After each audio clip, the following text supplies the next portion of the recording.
Terungkap peran Miranti Afriana, istri mantan Kapolres Bima Kota AKBP Didik Putra Kuncoro dalam pusaran kasus narkoba yang menjerat suaminya.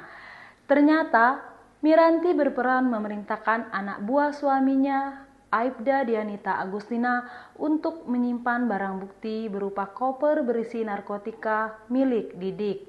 Kala itu, Aibda Dianita juga menjadi sopir Miranti saat AKBP Didik masih menjabat di Polda Metro Jaya. Aibda Dinita mengaku pada 6 Februari 2026, istri AKBP Didik atas perintah suaminya menghubungi Aibda Dianita untuk meminta mengamankan koper berwarna putih yang berada di rumah pribadi AKBP Didik di Tangerang.